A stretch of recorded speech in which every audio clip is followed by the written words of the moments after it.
The Valkyrie Dominion was less a ship and more a myth stitched together in metals that no star had ever melted. It prowled the edge of the chiral expanse like a shadow that swallowed suns, a leviathan in the void. Its spires reached like the claws of a beast that had never learned mercy, and within it, Queen Saravel reigned, composed, invincible, and so far above the concerns of mortals that some doubted she even breathed in the traditional sense. Her throne chamber, if it could be called that, was designed to echo. Even the subtlest sigh became a decree. She sat high on a dais forged from the exoskeletons of fallen war beasts, flanked by twin pylons pulsing with static blue energy. Her armor shimmered with iridescent plates, each one etched with the names of conquered systems. Her face, pale as starlight, was cold perfection, but it was her eyes that ruled. Gold, molten, unwavering. The eyes of someone who had never tasted doubt, which is why it irritated her to no end that the human was late. "Where is the prisoner?" Her voice, smooth and sharpened like glass, cut across the chamber. The guards shifted, their posture instinctively straighter.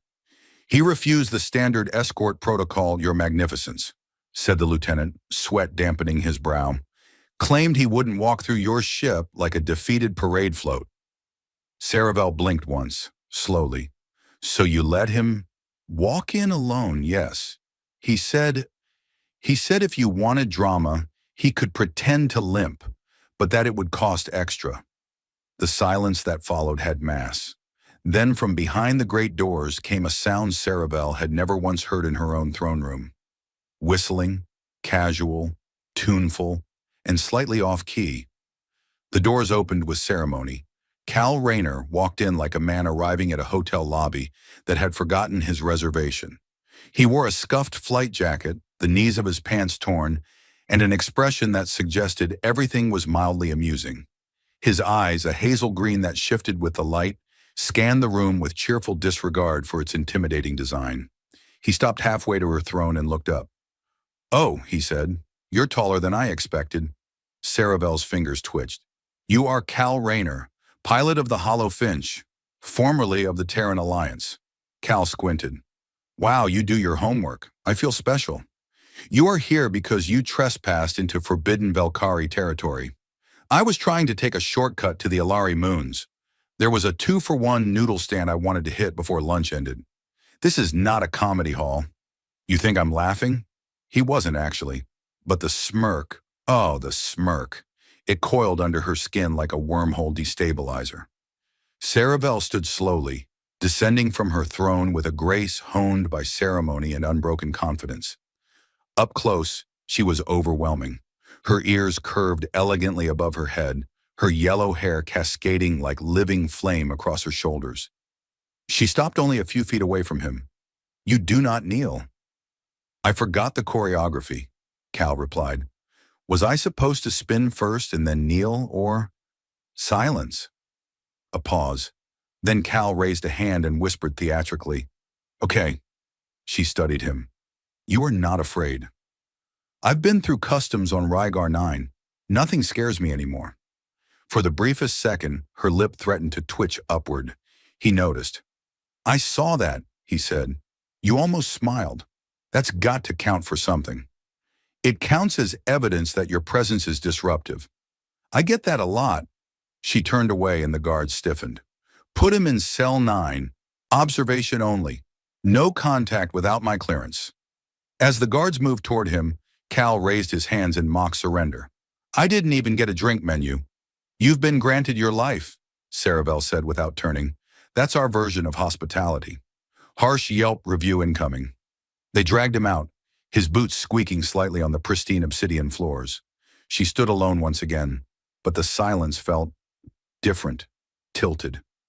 In the hour that followed, she returned to her throne, reviewed 5 military briefings, and executed a mining rights negotiation that made her empire richer by 2 moons and a gas giant.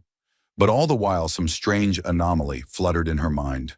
A human, barely armed, utterly out of place, unafraid. The monitors in her private chamber blinked to life the moment she entered, showing cell 9 from all angles. Cal was lying on the cot with his hands behind his head, staring up at the ceiling like it was a museum exhibit. I know you're watching, he said aloud. Saravel froze. I mean, come on. The camera in the corner's blinking. Either that or your ship has a weird case of eye twitch. She sat. Just saying, he continued. You could have just asked for a second date instead of spying. Not that I'm judging. Your lighting's dramatic. I like that in a tyrant. Her eyes narrowed. I'm guessing this is the part where I go mad from isolation, he said. But joke's on you. I was born in a town with one cinema and a taxidermy museum. I've trained for boredom. Then just before she cut the feed, he added, also, your ears? Kinda cool. Bet they get amazing reception. The screen flickered off. Saravel sat back in her chair and stared at the blank monitor. She did not smile, but neither did she forget. Not the words, not the look, not the absurdity of feeling, curiosity. And that, she realized, with something like annoyance, was new and dangerous. And, if she were being honest with herself, also the most interesting thing that had happened in 20 cycles. The days aboard the Velkari Dominion followed a rhythm as precise as the quantum clocks embedded in the hull. Every deck, from the observation galleries to the sub-engine coolant bays, thrummed with the quiet discipline of a ship built for conquest and not conversation. But ever since the arrival of Cal Rayner, something in that rhythm felt off. Not broken, not yet, but skewed, like a note in a song that didn't belong and refused to leave. Queen Saravel was the first to feel it. She stood before the curved glass of her private observatory, arms folded as stars bled light into the darkness beyond. The ship coasted silently along the edge of a pulsar field, its shields absorbing the occasional burst of radiation, like a beast brushing off fireflies.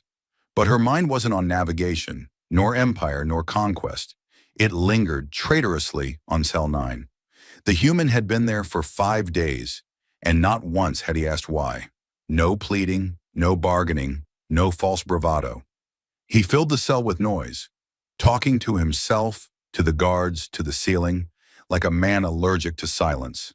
The recordings played each night in her chamber. She told herself it was strategy, reconnaissance, psychological study.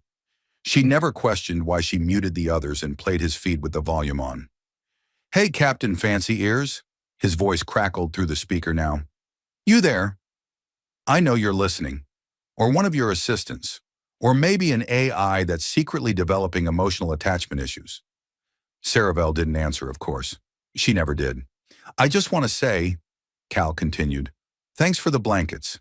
Very soft. Almost too soft. I feel like I'm being seduced by my bedding.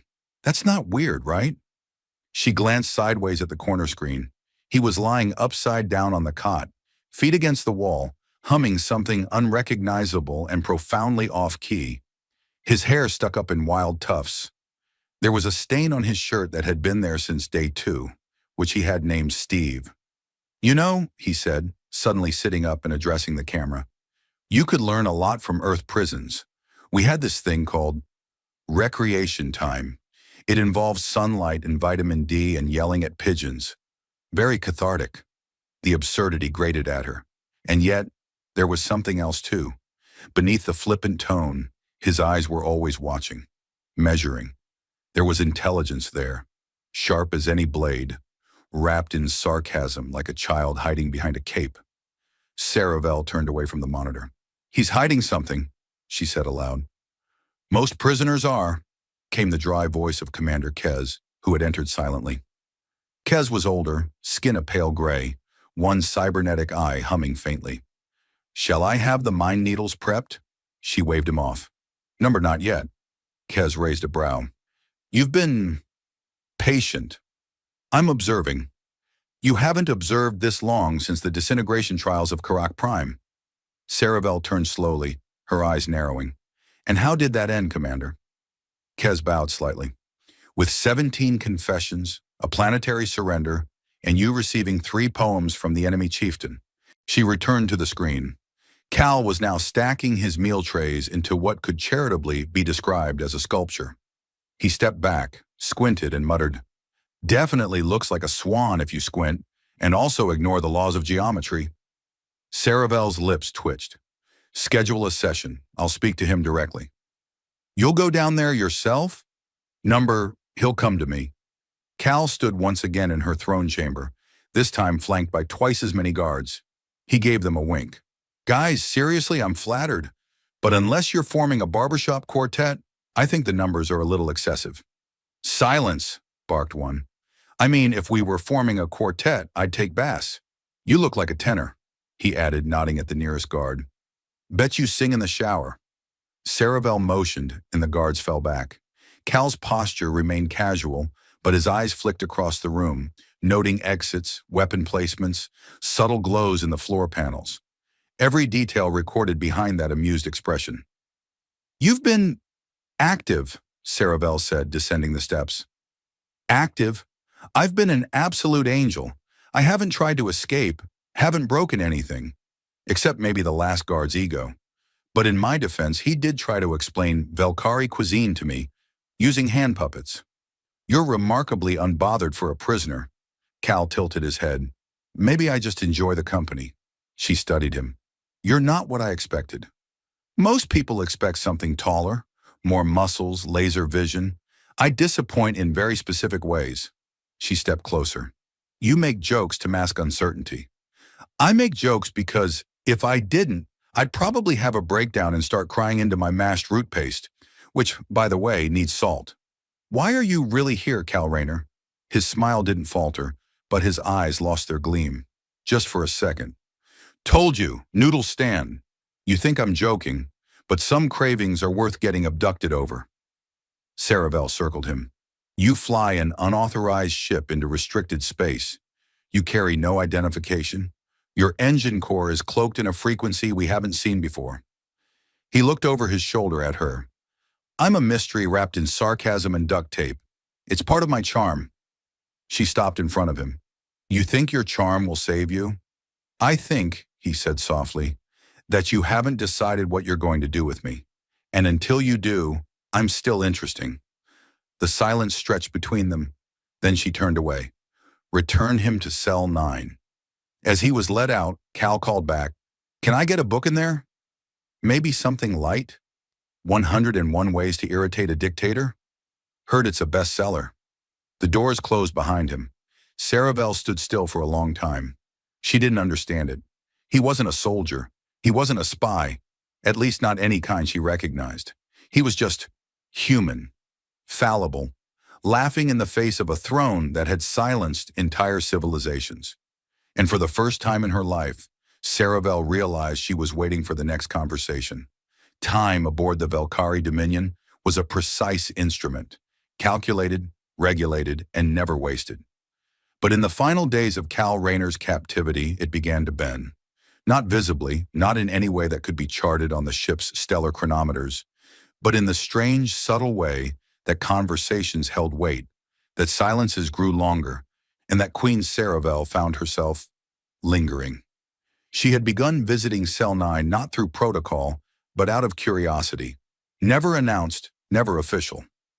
Always under the pretense of monitoring or interrogation, though by now neither of them pretended it was about information. Cal still joked, still deflected, still leaned against walls like he was waiting for a coffee order. But there was something more in his eyes now, a steadiness, a man who had chosen not to run, even when the path opened. And Saravel had started asking questions. What is Earth's sky like? She asked one evening, her voice quieter than usual. Cal blinked. That's a surprisingly poetic question from someone who once vaporized an entire moon colony for insubordination. They were repeatedly late with tribute. They were space hamsters with bad clocks. Saravel allowed herself the faintest upward curve of her lips. The sky? Cal leaned back, gazing at the smooth ceiling of his cell as if it held clouds. Blue. Sometimes so blue it hurts to look at. Other times it's gray and it smells like rain. And at night, when you're far from cities, you can see the stars like a spilled box of secrets. It's messy, imperfect, beautiful. She was quiet a long time. I have never seen it, she finally said. Well, he offered, you've got the ears for it. Might pick up some wind poetry. She gave him a look that could turn steel into soup. He grinned anyway. The next morning, alarms shook the ship. Commander Kez stormed into the throne chamber. Your Majesty, we've intercepted a coded transmission. Origin, Cell 9. She stood slowly. What? A low-frequency burst. Micro-packet data sent through the sanitation grid. Her blood went cold. And the contents? Kez hesitated. Encrypted. But the signal matches Terran spy protocols. The cold deepened. Bring him to me, now. Cal was already waiting in the throne room when she arrived, hands bound, 2 guards flanking him like statues. He looked up as she approached, eyes calm, not mocking, not smirking, just ready. You sent a signal, she said. Yes. You lied. I didn't lie, Cal said. I just never corrected your assumptions. You are a spy. He tilted his head. I was a spy. Emphasis on was. Your ship's too nice. I got lazy. Fury kindled behind her eyes. I trusted you. Did you? He said, and something in his voice softened the edges of her anger. Or did you just get tired of being the most powerful person in the room with no one left to argue with you? She froze. You came to see me every day, he said. You listened to my stories. You even asked about Earth's sky. Tell me, Saravel, did that sound like a queen interrogating a prisoner? Her hands clenched. You used me. No, he said. I stayed.